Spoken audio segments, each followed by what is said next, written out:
Okay, so 外そうか。Hello, I'm Yusuke Nakamura. My friends call me Unasuke. My first name, Yusuke, is common in Japan, so not unique in the Ruby community. The last name Nakamura is too. Call me Unasuke, please. I'm working as a freelance web application programmer. I develop and maintain Rails application as my job. Let me advertise.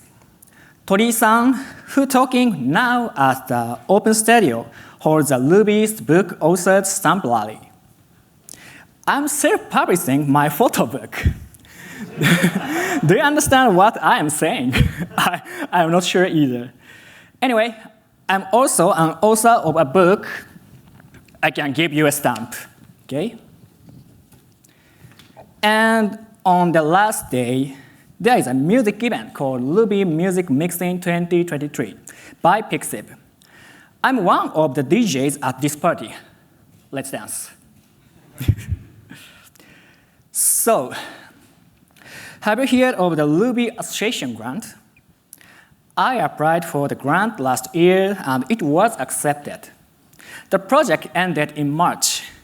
This talk is a little early final report of that project. My project is aimed at implementing QUIC by Ruby. To that end, the grant targeted QUIC, a Python implementation of QUIC, to be ported to Ruby. Why is that? To begin with, what is QUIC? You probably already know what QUIC is. It's a next-generation communication protocol built on top of UDP, used to achieve HTTP 3, which is faster than HTTP 2 with TCP. If you ever watched a YouTube or Twitch video or searched for something on Google with a modern web browser, you are already using QUIC. This is a diagram by Robin Merth comparing HTTP 2 and HTTP 3. You can see how communication over HTTP 2 with TCP differs from communication over HTTP 3 using QUIC built on top of UDP. I talked about implementing QUIC by Ruby in the past two Kaigis. First, in 2021, I talked QUIC using Reactor. Second, 2022, I talked about how difficult to handle encrypted binary data in Ruby. And now, until last year's talk, I worked on implement QUIC by Ruby from scratch, and I realized it's too difficult. I want to know the number of people. Raise your hands if you have created a Rails application.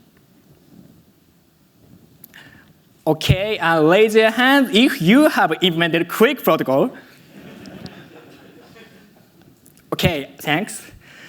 So most people have ever implemented some Rails web application and have never implemented the QUIC protocol, I know. QUIC protocol is detailed by some RF sheets. But RF is not QUIC guide like the Rails guides. Did you read the Rails guides? Did you learn how to create a Rails application by this? I have learned from it. So how do you go about implementing the QUIC protocol? In case of Rails, once you have implemented a Rails application with Rails guides or Rails tutorial, you will know how you can create a Rails application. If that's the case, then I thought that it would be good if I could implement the QUIC protocol once. To do so, I decided to port QUIC, a Python implementation of the QUIC protocol, to Ruby. That is exactly why I applied the Ruby Association grant. As a result of being accepted, I also asked Sasada-san to be my mentor. Also, a deadline occurred. I'm sure you all have experienced that deadlines are what make you take action, right? Sorry.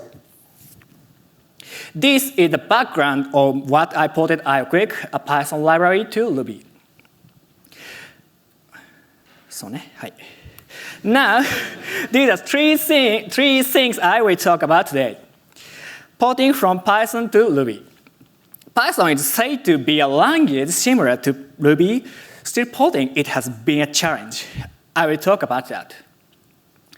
About Ruby's QUIC implementation, based on my porting experience, I will talk about what the Ruby's implementation looks like.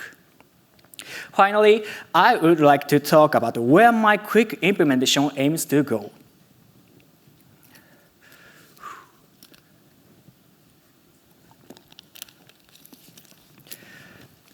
Python and Ruby are often described as a similar programming language. Both are lightweight languages and both are object-oriented. So is the porting process easy? If the code to be ported is only a few dozen lines, the answer is yes. For example, you want to port this Python code to Ruby.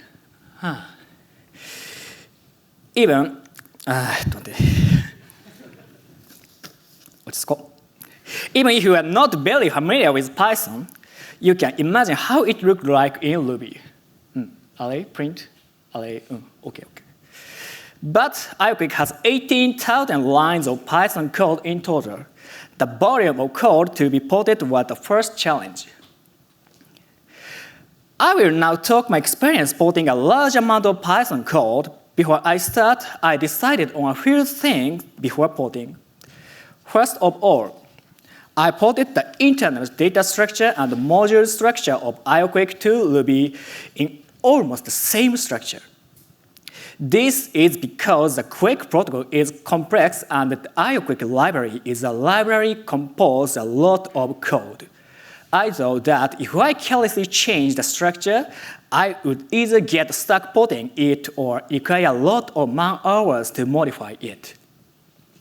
Second, I did not port the part that actually configures the server using the async await syntax. This is because there are many differences in syntax and functionality between Python and Ruby regarding asynchronous processing. And there are many things to consider when porting. Another reason that I do not have much knowledge about asynchronous processing. The second issue is the difference in style between Python and Ruby. Python has built-in types, bytes and byte array. QUIC communicates in binary. Therefore, inside QUIC, the data of the communication content is handled as byte or byte array. In Ruby, I have ported it to be handled using string. What is possible with bytes in Python is also possible with string in Ruby. However, Ruby's string has encoding information. So there was a problem with tests failing due to the different encoding. The existence of the method string b was not noticed until late in the porting. There was also a problem with the length of the byte sequence. In Python, you can get the number of bytes by doing this code. This is 3 bytes. In Ruby, however, this code byte sequence returns 1. This is due to the byte sequence representing Japanese in UTF-8. If by chance the value is valid as UTF-8, the test could fail due to the length difference of the string. For this reason, I have to use string byte size to guess the length of the data.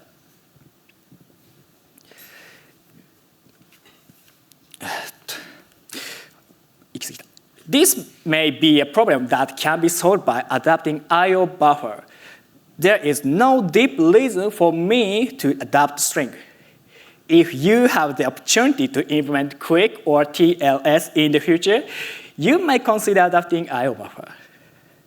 There is also an enum, and in Python, you can define an enum by such code. If you were to do the same thing in Ruby, the code would look something like this. there is no difference in the functionality of constants between the two. 1, 2, it's Python, it's Ruby. But the real value counts during debugging. Can you look at this value, 1025, and say, oh, this is RSA PK61 SH 256, okay, in TLS 1.3? I cannot yet.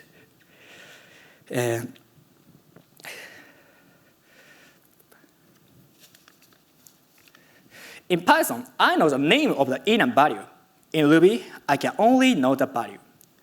When debugging, this difference affected the developing experience a lot. There is also something called tuple, which is a mechanism in Python that allows you to group multiple values together and treat them like a single data type. For example, the IP address and port number pairs were treated as tuple. Tuple API is very similar to an array, so I decided to use array in the port to Ruby. Is there any problem? There is nothing wrong with the functionality, but the meta model is different. Arrays, in my opinion, are a natural way of grouping together multiple values of the same type. Essentially, I think it is preferable to define struct or data to handle data. This is a trivial difference, but one that increases my cognitive load. Let's take a look at the programming style. This is code in Python that calls a registered callback function when a packet is received. When I ported it to Ruby, I ended up with this. One line of callback function calls turned into many lines consisting of case when. Why? In Python, they used to register a callback function and the tuple of its arguments, and I tried to make the data structure the same in Ruby. Then the callback function call in Ruby with multiple arguments would look like this. Hash splat style would work around it, but I couldn't see that for when porting it. So far, I have talked about Python's language features and the difficulties that arise from the differences between Python and Ruby, the programming languages themselves. But that is not the only difficulty. The contents of communication in QUIC are encrypted. The encryption mechanism uses TLS 1.3. QUIC also uses OpenSSL for encryption and decryption. To use OpenSSL functionality from Ruby, the OpenSSL gem is used. To use OpenSSL functionality from Python, Pika/cryptography was used in QUIC. The difference between the two libraries is how they wrap the OpenSSL API. I first looked at which OpenSSL function written by C, the API being called in Python using Pika cryptography, was calling at in what order what argument. Next, I looked at how the OpenSSL gem wraps its API. Then I had to figure out how to make those calls in the OpenSSL gem's Ruby API. This work was necessary to port the TLS 1.3 implementation. It was very hard work. Here are some examples of API differences. For example, this is a partial snippet of key exchange in TLS. Both of those calls perform Diffie-Hellman key exchange. Each peer exchanges public keys with each other and derives a shared secret. Python and Ruby. Looking at the Python side of the code, it is not obvious how to write it in Ruby, right? Of course, without ChatGPT. Since QUIC depended on only a few libraries, there was no work to port even the contents of the libraries it depended on. This was fortunate. Finally, after porting, I have 11,000 lines of Ruby code. I have not been able to pass all test cases for the ported modules. The test that currently fails in the port about congestion control. As a result of porting, I'm able to communicate with Python's IOQuick and Go's QUIC Go for simple content. Here is how it works. The demo sends requests from my ported implementation downside to QUIC Go upside, which is QUIC Go, which is implemented by Go. QUIC Go server could receive hello from Ruby's client. Okay? Get hello, okay. The porting project gave me 3 insights. QUIC is very difficult. And TLS 1.3 is also very difficult, really. And I felt that there is a great power in writing once. I know things a little of necessary processes in communication. For example, what kind of packets are sent, when to process them, how to exchange the secret for encryption and decryption, how to build the data for send to peer. The ported codes are published on GitHub. The name is IOQuick, since it is IOQuick in Ruby. I decided to end the porting here, as I could not move forward if I continued to obsess about failing congestion control tests. Then I started working on this hook. Next, I will talk about how to achieve a Ruby implementation or API. This is the code used in the previous demo, with Ruby as the client sending hello to the server with the QUIC protocol. Can you read this? First, what is not Ruby-ish about the current porting? By the way, the current porting is a library that can only be used if you understand how QUIC communication is done and the internals of IOQuick anyway. Where tuples were used on the Python side, using a built-in class or a dedicated struct will reduce errors and make it easy to understand. Using Ruby's built-in classes is one element of approaching Ruby-ish. Another element is to adapt to existing APIs. How can we use TLS communication in Ruby? Using NetHTTP is a high-level API as shown below. At a lower level, the code would look something like this.